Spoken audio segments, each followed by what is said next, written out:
Amém, gente? A pandemia trouxe para a gente algumas reflexões muito preciosas, valiosas, não é? A gente começou a enxergar talvez mais de perto coisas que estavam fora de ordem, talvez a gente nem estivesse se dando conta. Por exemplo, na educação dos nossos filhos, agora a gente olhando de perto ali, fazendo dever de casa junto, não é? Acompanhando eles nas provas. E a gente está com um olhar sobre coisas que antes talvez a gente nem tivesse muito atento. Coisas que estavam acontecendo bem debaixo do nosso nariz e a gente talvez não tivesse atento. Mas agora a gente está exposto a uma situação em que a gente está tendo que dar atenção a certas coisas. Por exemplo, alguns irmãos que estavam vivendo questões no casamento não resolvidas, tiveram que conversar e tiveram que resolver essas questões. Por exemplo, há uma espécie de peneira, essa é uma palavra bíblica que Jesus usou no momento da última ceia, em que ele fala para os discípulos o seguinte: Satanás pediu vocês para peneirá-los como trigo. Fala assim, gente, olha, Satanás está querendo peneirar vocês. A vida vai fazer vocês passarem por algumas peneiras. E ele não nega isso a Satanás. Diz o texto que ele continuou falando assim para Pedro: mas eu orei por você para que a sua fé não desfaleça. Mais ou menos assim, Pedro, olha só, Satanás está doido para peneirar vocês. E não tenha dúvida de que em alguns momentos vocês vão passar por uma peneira. A fé de vocês vai ser provada, vai ser testada. E eu muitas vezes não vou impedir que o sofrimento aconteça. A questão é que eu vou estar intercedendo por vocês, para que a sua fé não desfaleça, para que diante dessas provas, a fé de vocês se mostre uma fé consistente, verdadeira, legítima, assim como eu permiti que Jó passasse por uma peneira apertada, difícil, e a fé dele superou tudo aquilo. E Jesus então ensina para a gente, a palavra aponta para a gente no caminho de que, embora a gente enfrente sofrimento, isso faça parte da vida humana no mundo, Deus é fiel e Ele não permitirá que a gente seja tentado para além daquilo que a gente pode suportar. Mas junto com as tentações, Ele vai prover livramento. Amém, irmãos? Essa é a promessa da palavra. Não é que a gente vai viver uma situação de ser livre de todo sofrimento, mas que a gente vai, debaixo disso tudo, superar pelo poder do Espírito. A nossa fé vai ser robustecida. É isso que a gente está sendo provado nesse momento, a mostrar que tipo de fé é essa que a gente tem vivido no Senhor. É uma fé que se traduz numa vida nova na presença de Deus, em novidade de vida, ou uma fé que é abandonada no momento do aperto e da peneira? Há uma razão para Deus, muitas vezes, permitir que a gente passe por essas peneiras. E a razão, irmãos, fundamentalmente, é que Ele quer aproximar a gente dEle. Ele convida a gente a um relacionamento íntimo. Ele quer que a gente ande com Ele num nível que o pecado, muitas vezes, não estava deixando que a gente vivesse. O texto que a gente vai ler, de 2 Crônicas, é o momento em que Salomão acaba de construir o tão sonhado templo que seu pai havia projetado. E ele então constrói o templo. E até aquele momento, o templo suntuoso, bonito, caríssimo, que levou anos e anos para ser construído, era apenas um monumento. Era apenas um monte de pedra, de coisa material. Mas naquele momento, o Senhor faz uma declaração de propósito para a existência daquele templo. E essa declaração era um convite que Deus estava fazendo para o seu povo. Um convite para um relacionamento. E esse convite, ele se aplica perfeitamente à nossa realidade hoje. Ele tem alguns termos que fazem parte do convite que Deus está fazendo para mim e para você hoje. Do modo como Deus quer que a gente se relacione com Ele, por que meios Ele quer que a gente se relacione com Ele. 2 Crônicas 7:11, diz assim o texto: quando Salomão acabou de construir o templo do Senhor e o palácio real, executando bem tudo o que pretendia realizar no templo do Senhor e em seu próprio palácio, o Senhor lhe apareceu de noite e disse: ouvi sua oração e escolhi este lugar para mim, como um templo para sacrifícios. Se eu fechar o céu para que não chova, ou mandar que os gafanhotos devorem o país, ou sobre o meu povo eu enviar uma praga, se o meu povo, que se chama pelo meu nome, se humilhar e orar, buscar a minha face e se afastar dos seus maus caminhos, dos céus o ouvirei, perdoarei o seu pecado e curarei a sua terra. De hoje em diante os meus olhos estarão abertos e os meus ouvidos atentos às orações feitas neste lugar. Escolhi e consagrei este templo para que o meu nome esteja nele para sempre. Meus olhos e meu coração nele sempre estarão. Amém, irmãos? Vejam que declaração linda e maravilhosa, Deus falando, olha, vocês estão entendendo que tudo isso daqui que vocês têm não passa de um meio de a gente se relacionar e de ter uma relação que seja relevante, impactante, transformadora.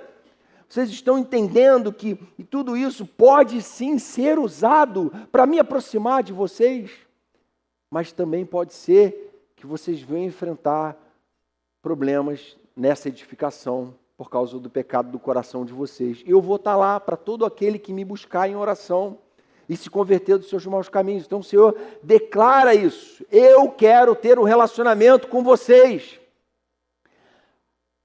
A gente precisa fazer uma ressalva aqui nessa explicação, que é o fato de que a gente está na nova aliança. Lembra que Jesus falou assim, podem destruir esse templo, que em 3 dias eu vou reedificar ele? E aí falam assim, Jesus, mas levou 46 anos para ser construído, como é que você vai construir ele de novo em 3 dias? E ele estava se referindo, segundo a palavra, à sua própria morte e ressurreição, ao fato de que há um novo conceito de templo. A adoração e o culto que Deus quer que a gente preste a Ele, não é mais neste monte, ou em Jerusalém, ou em Samaria, mas em espírito e em verdade. Há uma dimensão integral da nossa caminhada com Deus, em que a gente busca Ele e onde o nosso próprio corpo passou a ser santuário de habitação do Deus vivo. O Santo dos Santos está aqui, ó, é o nosso coração, é o lugar onde o próprio Deus vem e habita e mora na gente. A gente está aqui e precisa buscar viver isso integralmente, não em Jerusalém, nem em Samaria, mas onde quer que a gente esteja, em espírito e em verdade. E foi isso que Pedro explicou, ele fala assim, vocês também estão sendo utilizados como pedras vivas na edificação de uma casa espiritual para serem sacerdócio santo, oferecendo sacrifícios espirituais aceitáveis a Deus por meio de Jesus Cristo. Vocês são pedras vivas, cada um de vocês está compondo um novo templo de adoração. Vocês juntos são esse templo, são esse lugar de habitação. Vocês juntos são a igreja. Vocês juntos são partes desse pão que a gente celebra aqui hoje, o corpo do Senhor partido. Nós somos o corpo de Cristo. E ele fala, por meio de Jesus Cristo. Jesus Cristo tornou possível que essa dimensão da nossa relação com Deus não fosse mais restrita a um local de culto, a um prédio, mas, ao contrário, onde quer que a gente esteja. Nesse momento aqui, pedras vivas se reuniram. Nesse momento, isto daqui é uma igreja. No momento que esse lugar estiver totalmente vazio, deixou de ser uma igreja, deixou de ser a igreja do Deus vivo, o corpo de Cristo. E a gente, então, precisa parar para pensar. Salomão foi bem sucedido na edificação do templo ao Senhor. O Senhor se agradou daquilo. Havia um propósito, um tempo da revelação. Será que eu e você podemos dizer que a gente hoje está sendo bem sucedido na edificação da casa espiritual que somos nós? Será que hoje a gente tem obedecido os termos que o Senhor estabeleceu para esse relacionamento? E esse texto então aponta para a gente alguns desses termos. O primeiro deles é que esse convite de Deus é um convite à sua soberania, a compreensão de quem Deus é. Deus não é o camarada ali da esquina. Deus é Deus. Deus é o Senhor soberano de todas as coisas. Ele governa a história, Ele governa o clima. Ele está no controle de todas as coisas e Ele está fazendo todas as coisas convergirem para o seu propósito, para o ponto final da história, no dia que Ele decretou para isso. Verso 12. Ouvi sua oração e escolhi este lugar para mim. Salomão, não foi você que escolheu. Esse templo aqui não é o seu templo. Esse templo aqui sequer é o templo de Israel. Esse aqui é o meu templo. Eu escolhi esse lugar para mim. Se eu fechar os céus para que não chova, ou mandar que os gafanhotos devorem o país, ou sobre o meu povo enviar uma praga, entendeu? Sou eu que mando praga, sou eu que mando pandemia, sou eu que controlo todas as coisas, eu sou soberano, eu que permito o mal. Eu que governo, é isso que Deus está falando. As lutas por que o povo passaria não aconteceriam ao acaso, aconteceriam debaixo da mão poderosa e da permissão de Deus na sua soberania. E o templo seria um lugar de encontro com essa verdade.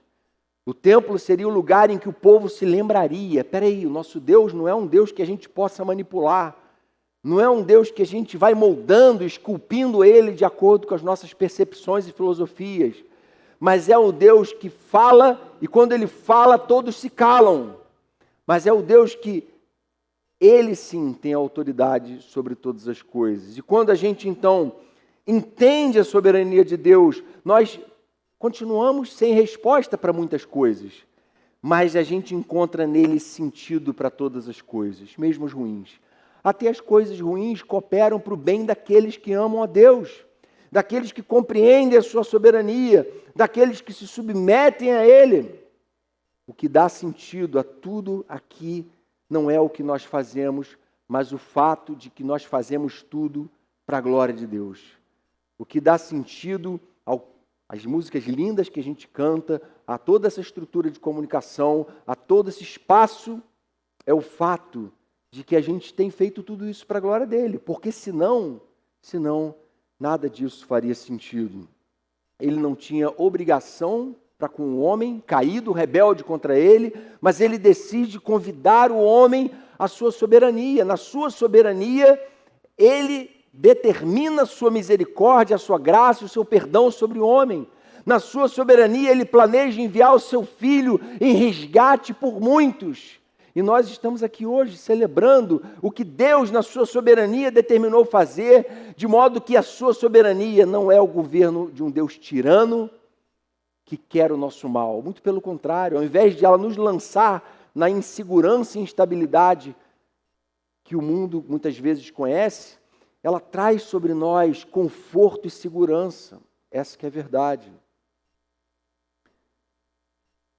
Infelizmente, muitos têm esquecido desse Deus soberano e dessa soberania de Deus. Muitos pregadores têm confinado Deus na caixinha do politicamente correto, têm tornado a mensagem do Evangelho tão palatável, tão agradável, tão saborosa, que simplesmente omitem a mensagem da cruz. Dia a dia, tome a sua cruz e siga-me, pois quem quiser salvar a sua vida vai perder a sua vida, mas quem quiser perder a sua vida por amor de mim, esse a salvará.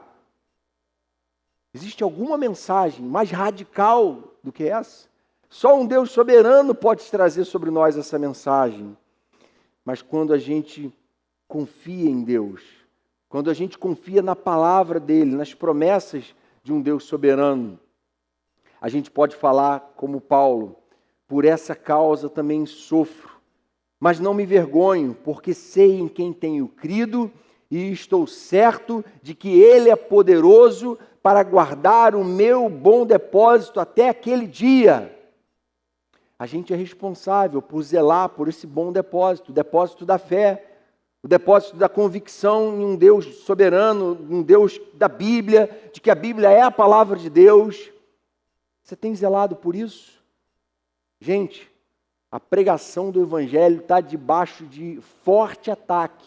E eu não estou falando da academia, eu não estou falando da ciência, nada disso. ataque dos próprios falsos profetas do nosso tempo. Os falsos profetas têm se multiplicado com uma mensagem cada vez mais açucarada.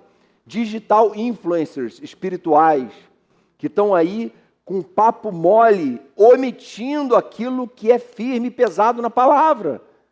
E omitindo a realidade do inferno, a desgraça do pecado e a tragédia que ele representa. E o fato de que toda a glória está em Cristo. Charles Spurgeon sempre foi um pregador muito firme, muito fiel à palavra de Deus, por isso Deus abençoou tremendamente o ministério dele em Londres, no final do século XIX.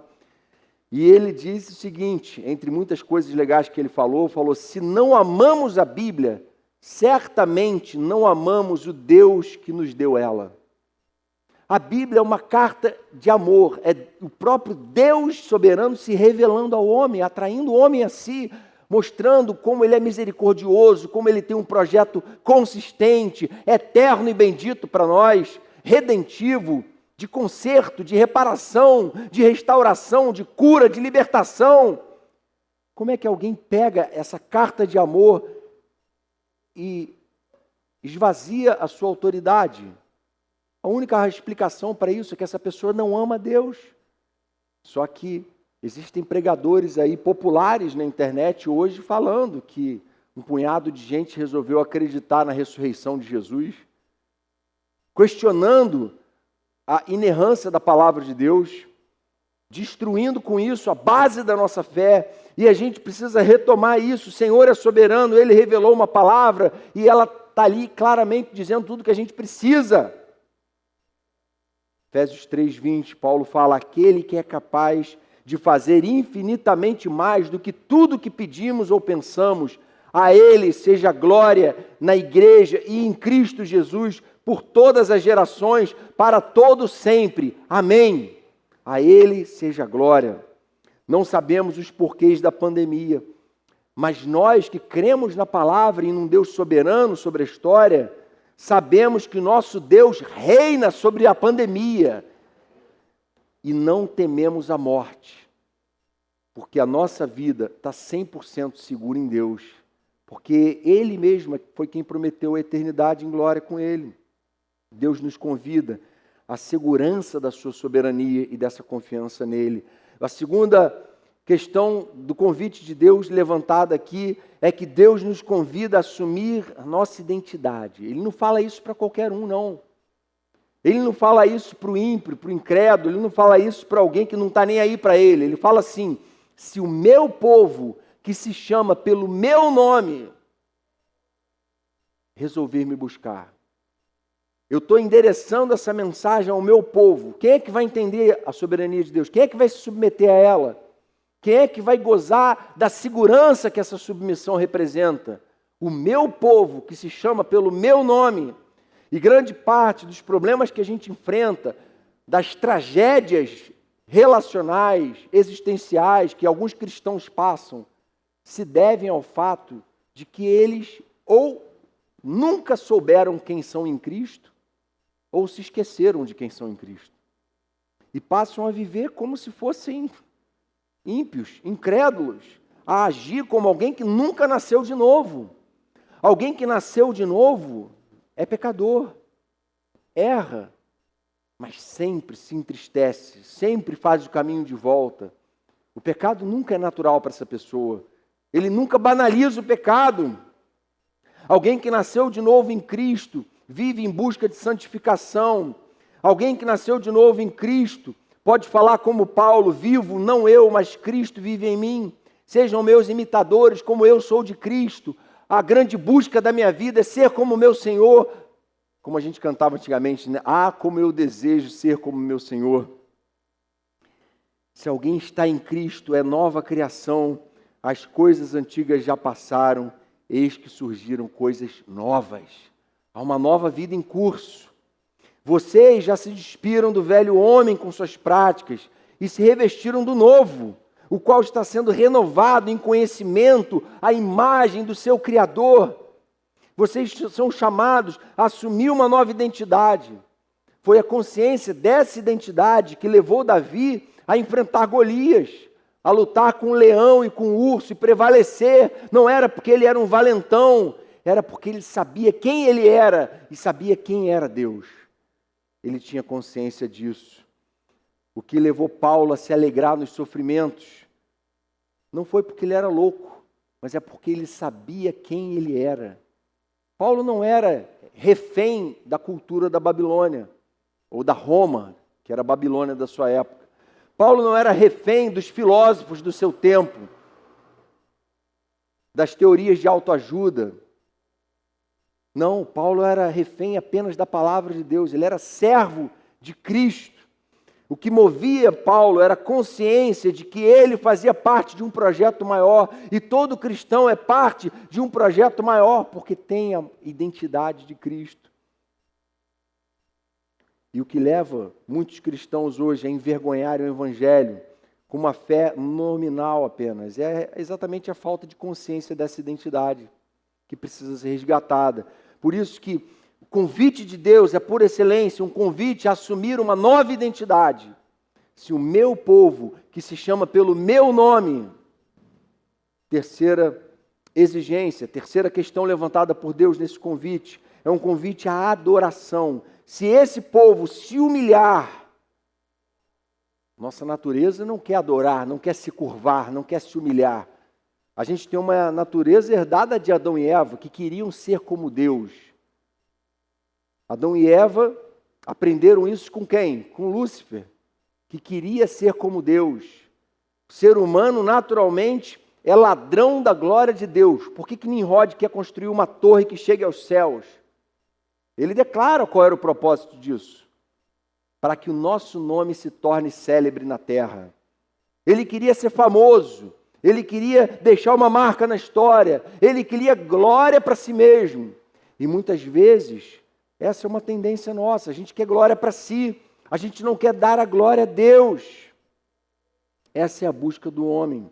Por isso é tão fundamental, e o Senhor exige de nós humilhação. Se o meu povo, que se chama pelo meu nome, se humilhar, se o meu povo, que se chama pelo meu nome, fizer desse lugar um lugar de adoração, um lugar de reconhecimento da sua própria miséria, da sua própria condição pecaminosa, da sua própria nudez, ele vai com isso expurgar toda impureza, tudo aquilo que me desagrada, e vai deixar de ser senhor de si mesmo, para deixar que eu seja senhor, e renove todas as coisas, e purifique todas as coisas. Onde não há adoração, não há identidade do povo de Deus, mas onde há adoração, o ego é tratado. A necessidade de adorar, de adoração, não é de Deus. Deus não precisa da nossa adoração. Quando a gente adora, sabe o que acontece com Deus? Sabe o que muda em Deus? Não muda nada. Deus é imutável. Ele continua sendo perfeito, santo, santo, santo.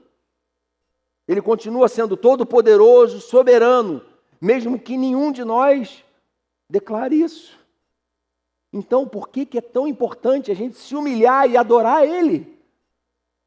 Porque só assim a gente obtém cura, só assim a nossa alma é tratada, só assim a gente é capaz de mudar a gente. Se eu acho que eu sou bom, se eu acho que eu estou no controle da situação, para que adorar? Para que Deus? Mas quando eu adoro, eu me esvazio, e eu sou capaz de dizer como João Batista, agora importa que Ele cresça e que eu diminua. Agora chegou aquele que é o Senhor, e diante do Senhor, todos têm que se calar, todos têm que ouvir. Pedro diz, humilhem-se debaixo da poderosa mão de Deus, para que Ele os exalte no tempo devido. Humilhem-se debaixo da poderosa mão de Deus. A adoração é um convite de Deus à libertação de uma vida escravizada por um ego adoecido pelo pecado. Quarto aspecto desse convite de Deus, Deus nos convida à intimidade. Se o meu povo, que se chama pelo meu nome, se humilhar, orar e me buscar em oração. Se o meu povo, que se chama pelo meu nome, se humilhar e decidir buscar um relacionamento íntimo comigo.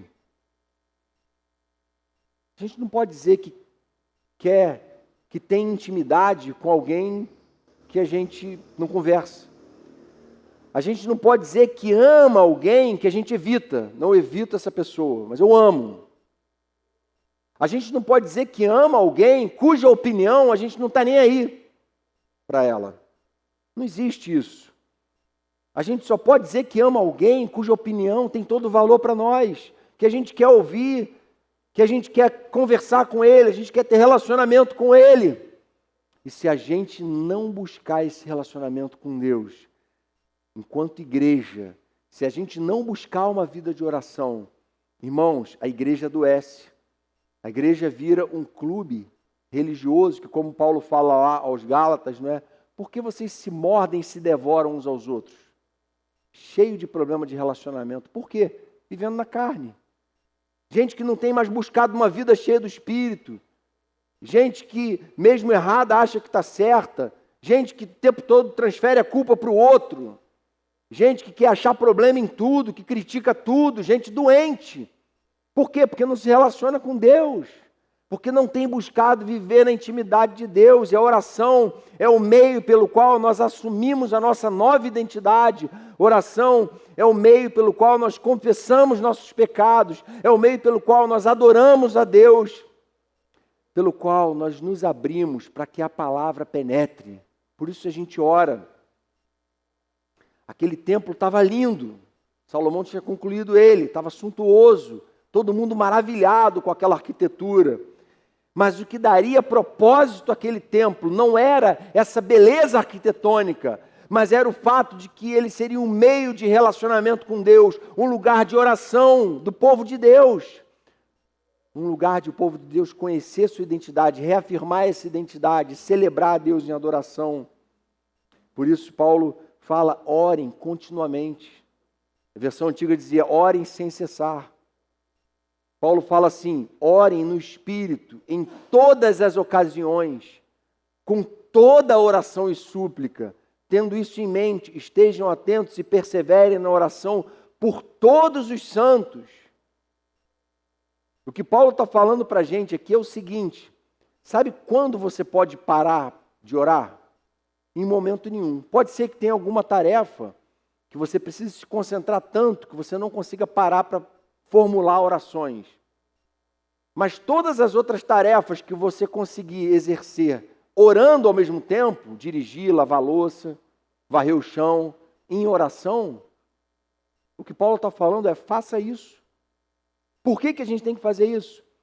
Porque a natureza pecaminosa não para de trabalhar. Nossa cabeça, nossa vaidade, nossas impurezas, o pecado não para de trabalhar, por isso a necessidade de a gente orar o tempo inteiro. Orem sem parar, orem no Espírito em todas as ocasiões, com toda oração e súplica. Orem também por mim, para que quando eu falar seja me dada a mensagem, a fim de que destemidamente torne conhecido o mistério do Evangelho. Você pode dizer que tem orado regularmente pelos pregadores, pelos pastores da igreja? Estou fazendo essa pergunta, mas a gente constantemente testemunha irmãos intercedendo por nós, que pregamos aqui. E por essa razão, irmãos queridos, a gente não tem dúvida que Deus sustenta a fidelidade nesse púlpito, porque tem gente mantendo fogo aceso no altar, tem gente clamando, intercedendo, e o Espírito tem falado, o Espírito tem se movido, o Espírito tem dirigido as exposições da palavra aqui. Porque existe gente zelando por isso, exercendo esse sacerdócio. Você tem orado pelo seu casamento? Você tem orado pelos seus filhos? Você tem procurado resolver as suas crises diante do altar do Senhor? Você pode procurar remédio, pode procurar terapia, você deve procurar todos os recursos disponíveis, desde que você esteja buscando isso diante do altar do Senhor. Desde que você deixe que todas essas coisas sejam meios que Deus vai te usar no seu relacionamento com Ele para tratar o seu coração. A gente fala muito sobre desejo de avivamento, mas nenhum avivamento começou na história sem que o povo de Deus fosse despertado para a oração e para a leitura da palavra. Ou seja, para esse relacionamento que Deus está falando, é esse relacionamento que eu quero ter com vocês. Se o meu povo, que se chama pelo meu nome, se humilhar e orar e me buscar. Spurgeon tem uma história de uma vez que 5 jovens irlandeses foram visitar o Tabernáculo Metropolitano, lá em Londres, onde ele pregava, desde muito novo, tinha um ministério muito conhecido já estava com a idade mais avançada. E esses jovens chegam muito cedo na igreja, então eles ficam lá esperando, né? Naquela época era comum isso, viagens longas. E aí eles são abordados por um senhor que diz: vocês já chegaram, vocês estão esperando o culto, né? A hora do culto. A gente está fazendo uma hora aqui. Vem cá que eu vou mostrar para vocês o sistema de calefação da igreja. E aí aquele senhor então leva eles no porão da igreja. E chegam no porão, tem 400 pessoas orando, em oração, intercedendo pelo culto que ia começar. E aí aquele senhor fala: esse aqui é o sistema de calefação da igreja. É isso daqui que mantém a igreja aquecida, viva. E, enfim, aqueles jovens subiram, sentaram no banco. E na hora que o tal pregador famoso, Charles Spurgeon, foi subir ao púlpito, quem era o Charles Spurgeon? Era exatamente aquele senhor que tinha levado eles lá embaixo para conhecer o sistema de calefação. Spurgeon sempre reafirmava isso. Gente, o que sustenta o meu ministério, o que sustenta a pregação do evangelho neste lugar, é o povo de Deus orando por mim. Se não fosse esse povo me sustentando em oração, eu não resistiria. E a verdade é essa, irmão. Se a gente quer um avivamento, se a gente quer ver coisas tremendas acontecerem no nosso meio, a gente vai ter que repensar o que está errado. Isso que está acontecendo muitas vezes em relação à educação dos nossos filhos, em relação a uma série de coisas que a gente pensou que tivessem ordem e a gente descobriu que não estavam. A gente tem que repensar também o quanto a gente tem dedicado a nossa vida e o nosso coração a buscar a Deus em oração. Se a gente não quiser se tornar uma igreja fria e distante, a gente precisa priorizar isso na nossa vida. E por fim o Senhor fala: e se converter dos seus maus caminhos. Deus nos convida à santificação. Se o meu povo, que se chama pelo meu nome, se humilhar, orar e me buscar e se afastar dos seus maus caminhos. Eu e você somos gente cujos maus caminhos estão aqui dentro. Ó. É do coração que procedem os maus desígnios, não é? Foi isso que Jesus falou? É daqui, ó. A sujeira está aqui dentro. Por isso a gente precisa se afastar disso. Isaías 59, 2, ele diz assim: as suas maldades separaram vocês do seu Deus. Os seus pecados esconderam de vocês o rosto dele. Isaías está falando uma coisa bem óbvia, mas que às vezes a gente se esquece. Não tem como ter relação com Deus, não tem como viver o projeto de redenção de Deus, vivendo uma vida que desagrada a Ele, uma vida que afronta a palavra dEle. E hoje, infelizmente, muitos redutos evangélicos, muitos pregadores midiáticos estão aí fazendo sucesso com uma pregação que não toca na questão do pecado, porque querem ser coachings religiosos. Não estão comprometidos em ser profetas de Deus, preferem ser poetas seculares do que profetas de Deus. E com uma linguagem muito açucarada, muito voltada para o bem, que é bom ser do bem, muito religiosa, acabam omitindo a realidade de que existe algo que está envenenando a nossa vida. Existe algo em nós que pode destruir o nosso casamento, que pode destruir os nossos filhos, que pode destruir a igreja do Senhor.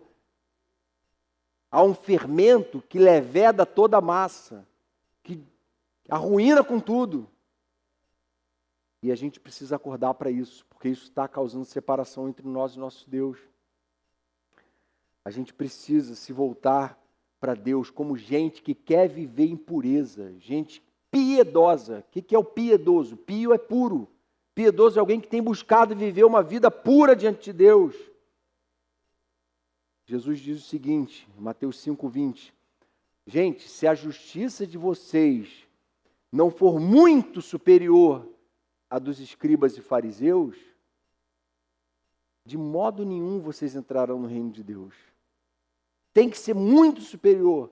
Os escribas e fariseus se contentaram com uma vida religiosa. Olha só, estou conseguindo convencer esse povo aqui que eu sou religioso. Jejuo 2 vezes por semana, leio a palavra, não é? Frequento todas as reuniões.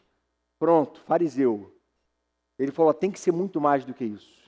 E o muito mais sobre o que Jesus está falando aqui é essa relação de intimidade que Deus está chamando Israel a ter. A essa relação em que Deus não é alguém que eu vou visitar domingo na igreja. Deus é alguém que o tempo todo está falando comigo, está pesando meu coração, está me dando tristeza com o pecado e está me dando alegria com a santificação. E está me dando vitória contra o pecado. E está me fazendo enxergar a mim mesmo de forma isenta, de forma imparcial, de forma franca, sem tapeação, sem auto-engano. O apóstolo Pedro, alguns dizem assim, não, Jantes, essa pregação sobre ser santo, isso é uma coisa muito do Antigo Testamento, né? Porque no tempo da graça é assim, não tem problema se você está pecando desvaradamente. Deus cobre multidão de pecados, não é? A cabeça dessas pessoas é assim. Mas olha a pregação dos apóstolos. Pedro cita Levítico, mas ele diz o seguinte, assim como é santo aquele que o chamou, sejam santos vocês também em tudo o que fizerem. Pois está escrito, sejam santos, porque eu sou santo. O que Pedro está falando é, as leis morais continuam valendo. O que está escrito lá, desafiando a nós a santificação, não mudou. A mesma natureza pecaminosa que eles tinham, a gente tem também. E o mesmo Deus que exige do seu povo adequação, está aqui presente falando. E Ele quer que a gente se volte para Ele com o coração aberto a ser tratado. Ele diz assim no verso 16, escolhi e consagrei este templo para que o meu nome esteja nele para sempre. Eu escolhi este templo, eu consagrei este templo. Se o templo é o meu coração e o seu coração, né, a gente pode dizer que está consagrando esse templo aqui. Paulo fala assim, olha, o pecado no corpo é mais complicado. Acaso vocês não sabiam que o corpo de vocês é santuário de habitação do Espírito Santo? Será que a gente tem zelado por uma vida piedosa, santa diante de Deus? Será que a gente chora por causa do pecado e se alegra com as nossas vitórias sobre o pecado? Nós hoje somos esse templo. O que nos distingue dos demais homens não é o que professamos, mas o modo como nós vivemos o que professamos. É o modo como essa fé não é um discurso religioso, mas é algo que eu tenho experimentado. Eu tenho me relacionado com Deus. O que distingue a nossa fé não é o fato de a gente ter um templo bacana, um templo suntuoso, não. Mas é o modo como a gente tem se relacionado com Deus. Aí tudo, de estrutura física, tudo fica bonito, tudo faz sentido. Tudo é para a glória de Deus. Verso 14, o Senhor encerra então essa sessão. Se vocês então clamarem e me buscarem e se arrependerem dos seus maus caminhos, dos céus o ouvirei, perdoarei o seu pecado e sararei a sua terra. Eu quero que vocês entendam que o meu projeto não é simplesmente salvar. Não. Eu não quero só salvar para a eternidade. Eu quero perdoar hoje. Eu quero curar e eu quero sarar a terra de vocês. Eu quero sarar a casa de vocês que está enferma. Eu quero sarar a nação de vocês que está enferma. E a pandemia é Deus falando assim para a humanidade, olha, não é nem Brasil, nem Estados Unidos, nem a China. O mundo está doente.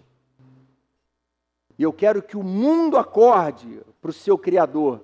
Eu quero que o mundo lembre quem é o Senhor. Se eu mandar uma praga, se o meu povo se lembrar de que tem um Deus soberano e se converter dos seus maus caminhos, eu vou curar a sua terra. Eu vou tratar dos problemas sérios que a igreja tem enfrentado, de corrupção.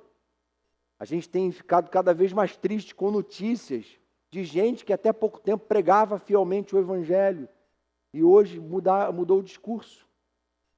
Gente que relativizou a verdade. Gente que substituiu a pregação do Evangelho por discursos políticos vazios. Dos céus eu vou derramar sobre vocês plenitude de vida, se vocês me buscarem dessa forma. Isso é uma promessa. E eu queria te dizer que essa mesma promessa feita 3.000 anos atrás está valendo hoje.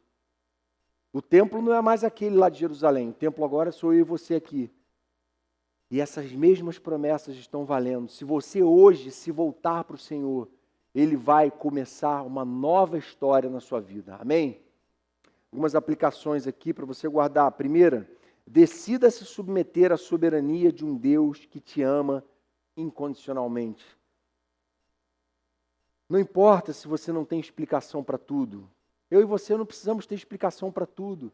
Eu e você precisamos ter temor a Deus no coração e falar: Senhor, eu quero o teu senhorio, eu quero o teu governo sobre a minha vida, eu quero a tua palavra, é a ela que eu me submeto.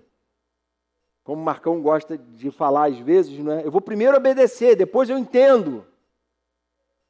Porque eu sei que o Senhor é soberano. No mundo, diz o Senhor, vocês terão aflição. Eu sou soberano, mas eu não vou impedir que vocês tenham aflição. Isso faz parte. Mas o mesmo Jesus que disse isso, falou o seguinte: não desanimem, eu venci o mundo. Eu venci o mundo. O que é o motivo de pesadelo para mim e para você, Jesus está falando: eu já venci isso. Eu já venci. Segunda aplicação, lembre-se de quem você é em Cristo. Nunca se esqueça de quem você foi chamado a ser. Nunca se esqueça da sua identidade. Nunca se esqueça daquilo que Deus diz que você é. Aos que o receberam, aos que creram em seu nome, deu-lhes o direito de se tornarem filhos de Deus. Deus nos ressuscitou com Cristo e com Ele nos fez assentar nas regiões celestiais em Cristo Jesus. É assim que a palavra de Deus define a gente. Pecadores, miseráveis, pobres, cegos e nus, mas que Deus decidiu dar o direito a eles de serem chamados filhos de Deus pela sua obra na cruz, purificando a gente de todo pecado, quitando uma dívida com a justiça divina que a gente nunca conseguiria pagar. Deus nos ressuscitou com Cristo, nos fez assentar nas regiões celestiais em Cristo Jesus.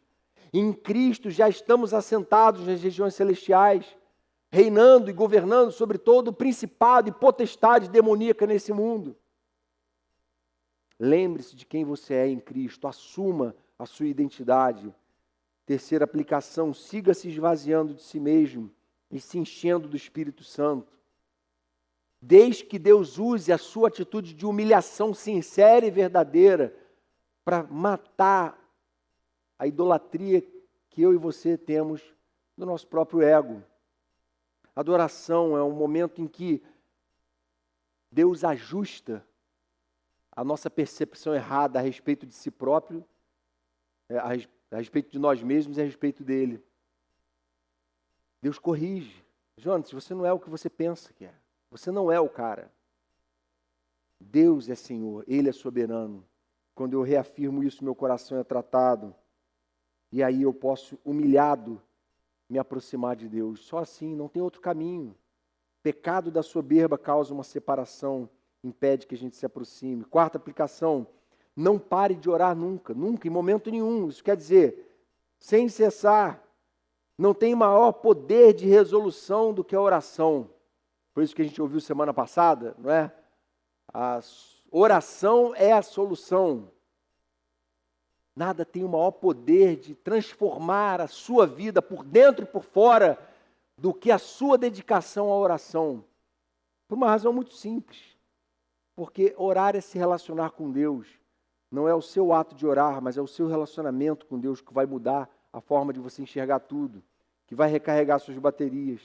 Última aplicação, nunca desista de buscar pureza.